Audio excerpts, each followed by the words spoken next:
Now, ang problema yung ospital, ay pagka dumating yung dating ospital, by next year, mag-uumpisa na kami magtayo ng bagong St. John the Baptist Medical Center Hospital na talaga.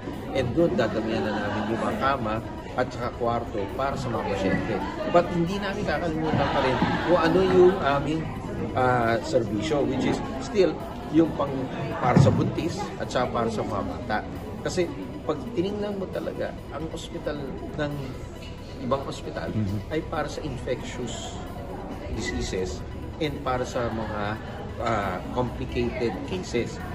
Ang St. John the Baptist talaga ay para sa pagbubuntis at sa mga bata. So dito, very safe sila. Walang infection at walang mga ibang komplikasyones na diseases dito. So basically, pangkalahatan, pangpamilya yung hospital. So yun ang ibibigay na serbisyo ng St. John, and for the years to come, hanggang maging level 2 ng hospital na mayroong kasangganan niya kagaya ang Calamba Medical Center, Calamba Doctors. Doc, kumusta po yung ugnayan natin sa local government unit? Tumatanggap din po ba kayo ng GLs galing po sa ating LGU?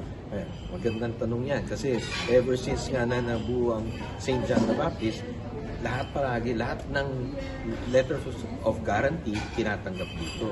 Kasi yan ay still tulong galing sa gobyerno. At pera pa rin yan. Tinatanggap namin dito. At maganda naman magbayad. Yun ang gusto namin. Maganda naman ang bayad ng gobyerno. At may pera talaga nakalaan sa pagtulong ng mga pasyente na nangangailangan. At kami rin dito, hindi naman namin pagkakaila rin na hindi mga pasyente na kailangan na talaga ng serbisyo ng ospital. Open ang ospital. Pwede siya pumunta dito at anytime para bigyan namin ng kailangan ng serbisyo. Hindi namin kaagad ng ibang ospital na tinatanong, mag-deposit ka pa. No, dito walang kailangan ng deposit. Pwede siya pumunta dito sa ospital. Kami na bahala kung anong magagawa namin tulong sa mga pasyente para maging mas magaan sa bulsa yung serbisyo namin sa kanila, gagawin natin. Doc, parting words sa ating mga Kalambenyo na